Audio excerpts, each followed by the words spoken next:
Guys, I think Kuro Games forgot what their target audience is all about. And I'm saying this with the best possible meaning. Finally, I've reached the endgame in Wuthering waves, and let me just tell you, this is probably the most technical gacha game I've ever played in terms of gameplay. While the game does have some pretty typical elements for the genre, like characters having basic attacks, special moves, ultimate moves, and passives, it simultaneously makes elements that are more in line with high-profile action games like a perfectly timed dodge or counterattacks a core part of its combat system. While at the start the game welcomes you with an opposition that is no slouch by any means, but that you can face tank without particular issues, by the time you reach the endgame it bombards you with Dark Souls level bosses that you will need to learn the patterns of if you want to survive against them for more than 3 seconds.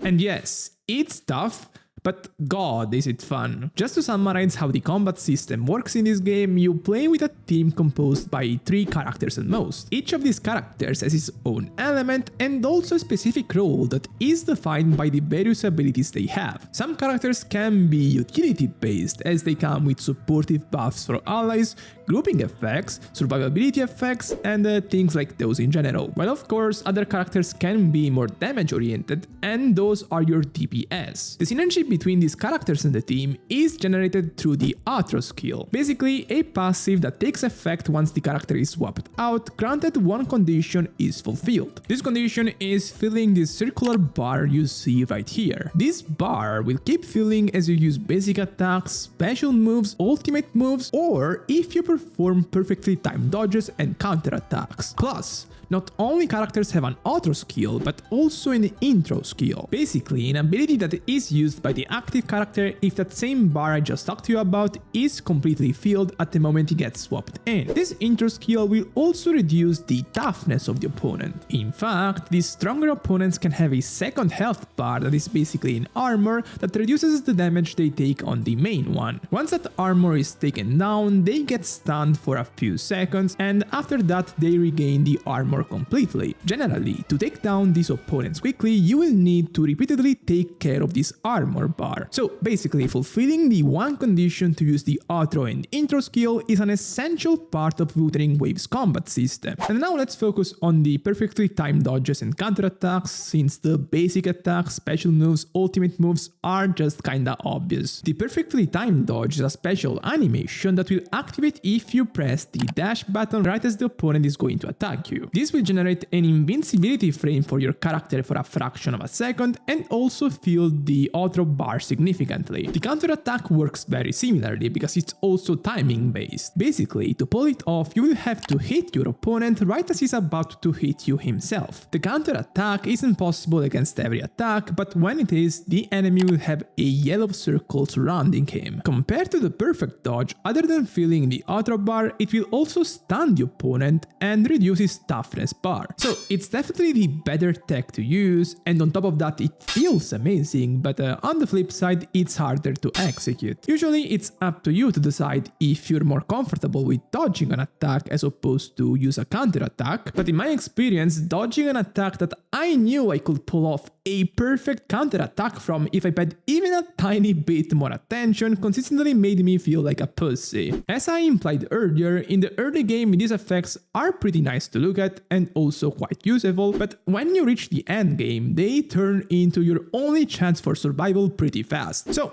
let's see this endgame then. There are 3 main endgame modes in total, and the one I've been mainly interested in is the tactical hologram. This one is pretty simple to explain actually, it's just about boss fights, but the bosses are much tougher than usual and they will kill you in 2 hits if you're not careful. These same bosses can also be found in the overworld, and compared to those, the tactical holograms, on top of dealing more damage, also have more moves to use and much more HP. This is definitely where I found the dodges and the counterattacks to be the most useful, because without those you're just dying. From what I can tell, you can't just brute force them by dealing a lot of damage because they have way too much HP. So if you don't learn their patterns, you're pretty much screwed. Truthfully, these patterns are not too hard to learn. Like, they're not peak Dark Souls level, for example, somebody like Malenia in Elden Ring. They're nothing like that in my experience. But if your investment is not high enough, the lengthy battle of attrition against them can easily bring you to commit mistakes. However, if even my weak ass was able to beat a giant monkey with an invisible trunk, I'm sure you'll manage one way or another. At the moment, there are 4 of such fights in beta, all of them with 6 difficulties each. The higher the difficulty, the higher the level. My only complaint is the timer being a thing here, because they're quite technical fights and that already makes them hard, so there is no need for a timer. The second mode is the Lucid realm. This one is the most casual and will probably also be the funniest to play. It's a multi-stage roguelike mode where your character builds are not considered, but you'll get upgrades for them as you go on. As a concept, it's not really that original, but man, it just oozes charisma, honestly. I'm saying this because of how noticeably the upgrades you get impact the gameplay. Other than giving you simple stat bonuses, they will also add things to your character's moveset. For example, Jiyan can get an upgrade where he can use his ultimate moves attacks every time he uses his special move, so that's pretty fun. But the best part is that this mode is mostly echo focused. At the start, you get to pick an echo that will basically be your ally during the fights. At first, that only allows you to use the normal move of the echo you can also use in the overworld, but of course you can also get upgrades for him. As you get these upgrades, he will get more and more gameplay aspects and become more integral to the combat,